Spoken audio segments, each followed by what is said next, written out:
안녕하세요. 조용히 쌓는 부입니다. 요즘 정말 많이 나오는 고민이죠. 미국 주식 팔고 국장으로 돌아와야 할까 아니면 그냥 장기 투자를 계속 가져가는 게 맞을까? 결론부터 말씀드리면 일시적인 세금 혜택이나 최근 1, 2년 성과만 보고 자산의 뿌리를 통째로 옮기는 선택은 대부분의 개인 투자자에게 좋은 결과로 이어지지 않는 경우가 많았습니다. 다만 아무 생각 없이 유지하라는 이야기도 아닙니다. 지금 시점에서 무엇을 점검해야 하고 어떤 사람은 조정이 필요하고 어떤 사람은 그냥 가만히 있어도 되는지 그 기준을 오늘 차분하게 이야기해 보려고 합니다. 이런 고민을 하고 계신 분들께 도움이 되는 이야기라면 구독 버튼 한번 눌러주셔도 좋겠습니다. 이 영상을 끝까지 보시면 오늘 이 질문에 대해서는 적어도 흔들리지 않는 기준 하나는 가져가실 수 있을 겁니다. 이제 시작해 보겠습니다. 요즘 이런 생각이 드는 데에는 분명한 이유가 있습니다. 최근 1, 2년 사이 국내 시장의 흐름이 굉장히 강했기 때문입니다. 특히 2025년을 돌아보면 많은 분들이 체감으로 느끼셨을 겁니다. 미국 주식은 생각보다 답답했는데 국장은 체감 상승률이 훨씬 컸다는 느낌 말이죠. 실제로 숫자로만 놓고 보면 최근 1년 혹은 2년 성과만 비교했을 때 국내 지수는 상당히 인상적인 성과를 보여줬고 같은 기간 미국 시장은 상대적으로 조용했습니다. 그러다 보니 자연스럽게 이런 생각이 들기 시작합니다.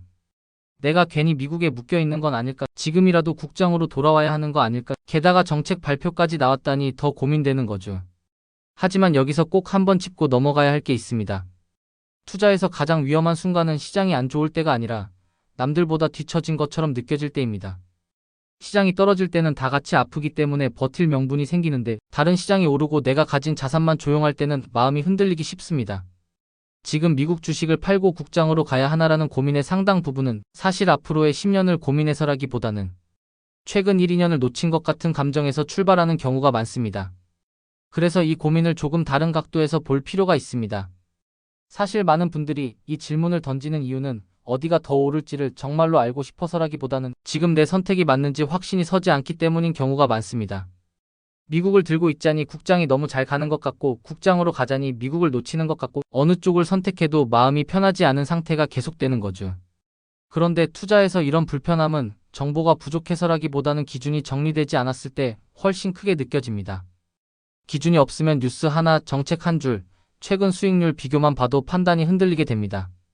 반대로 기준이 명확하면 시장이 어디로 가든 할 일은 이미 정해져 있습니다. 지금 이 고민도 미국이 맞느냐 국장이 맞느냐의 문제가 아니라 내 자산이 언제 쓸 돈인지 어떤 역할을 하도록 설계되어 있는지 그 구조를 다시 점검해 보라는 신호에 가깝다고 볼 수 있습니다. 이런 심리적인 흔들림의 결정적인 계기를 하나 더 얹은 게 바로 최근에 나온 정책 이야기입니다. 해외 주식을 팔고 국내 시장으로 돌아오면 양도소득세를 감면해 주겠다는 발표가 나오면서 마치 지금이 아니면 기회를 놓치는 것처럼 느껴지기도 합니다.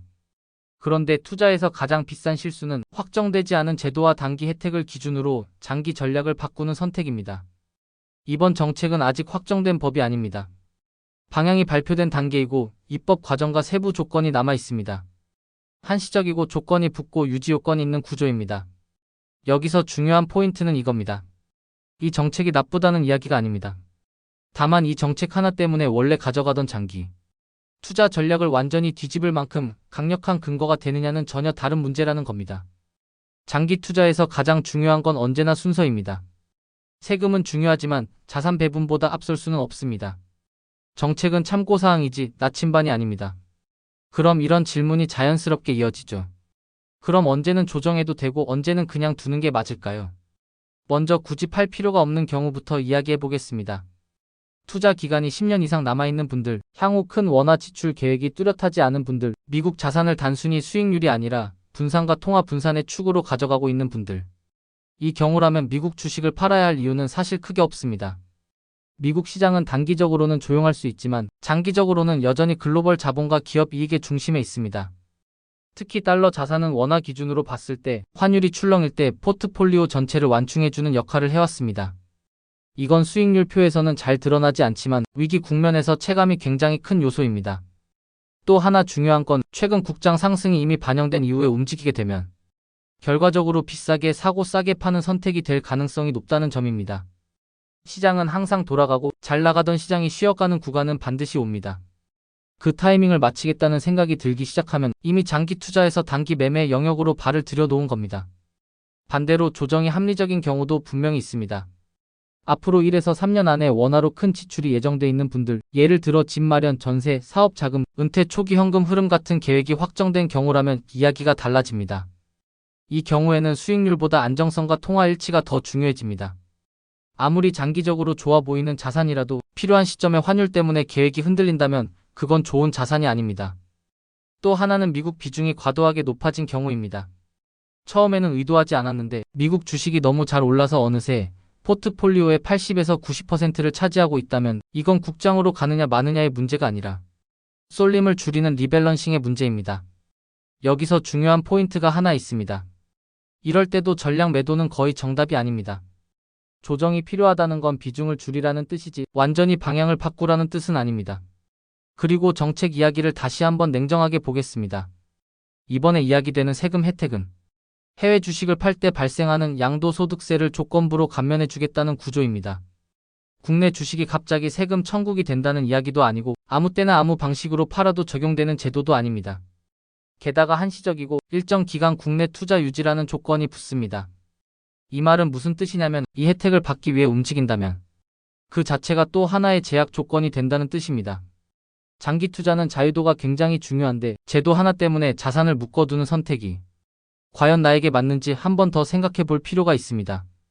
그래서 저는 이 정책을 이렇게 바라보는 게 가장 현실적이라고 생각합니다. 원래 조정할 계획이 있었던 사람에게는 보너스, 전략을 바꾸게 만들 정도의 이유는 아니다. 이미 마음속으로 미국 비중을 조금 줄여야겠다고 생각하고 있었다면 그 범위 안에서만 정책을 활용하는 건 충분히 의미가 있습니다. 하지만 미국 투자를 계속 가져갈 생각이었는데 세금이라는 단어 하나 때문에 마음이 흔들린다면 그건 정책이 아니라 감정에 반응하고 있는 상태일 가능성이 큽니다. 장기 투자에서 가장 큰 리스크는 수익률이 낮은 자산이 아니라 계획을 계속 바꾸는 투자자 자신입니다. 여기서 실행 이야기를 조금 해보겠습니다. 갈아타기 대신 가장 현실적인 선택은 리밸런싱입니다. 신규 투자금의 방향을 바꾸는 방식이 가장 부작용이 적습니다. 기존에 가지고 있는 미국 자산은 그대로 두고 앞으로 들어갈 돈만 국내 자산이나 원화 자산으로 배분하는 방식입니다. 이렇게 하면 타이밍 리스크도 줄고 세금 이벤트도 피할 수 있습니다. 또 하나는 명확한 비중 기준을 세워두는 겁니다. 미국 70, 한국 30, 혹은 미국 60, 한국 40. 이런 식으로 숫자로 정해두고 그 범위를 벗어날 때만 기계적으로 조정하는 겁니다. 이 방식의 장점은 감정이 개입할 여지가 줄어든다는 겁니다. 뉴스가 어떻든 정책이 나오든 정해진 규칙 안에서만 움직이게 됩니다. 만약 정말로 일부를 팔아야 하는 상황이라면 한 번에 하지 않는 게 중요합니다. 시간을 나눠서 세금과 환율을 같이 보면서 천천히 진행하는 게 훨씬 안정적입니다. 지금 시점에서 가장 경계해야 할 건 미국이 끝났다는 식의 극단적인 해석도 아니고 국장이 무조건 답이라는 단순화도 아닙니다. 자산 배분은 항상 상대적인 문제이고 내 인생의 시간표와 맞아야 의미가 있습니다. 10년 이상을 보고 가는 자산과 3년 안에 써야 하는 돈을 같은 기준으로 판단하면 반드시 어긋납니다. 그래서 오늘 이 영상을 통해 드리고 싶은 메시지는 이겁니다. 지금처럼 시장 간 성과 차이가 벌어질 때일수록 이동보다 점검이 먼저입니다. 내가 왜 이 자산을 가지고 있었는지, 처음 세운 기준이 무엇이었는지, 그 기준이 지금도 유효한지, 그 질문에 대한 답이 변하지 않았다면 정책이나 단기 성과 때문에 서둘러 움직일 필요는 없습니다. 조용히 쌓는 부 마음이 편안해지는 투자 이야기. 이 영상이 도움이 되셨다면 구독과 좋아요로 함께 해주세요. 여러분의 투자 여정에 작은 힘이 되겠습니다. 오늘 내용은 정보 전달을 위한 일반적인 내용입니다. 최종 판단과 책임은 투자자 본인에게 있습니다. 오늘도 조용히 쌓는 부와 함께 해주셔서 고맙습니다.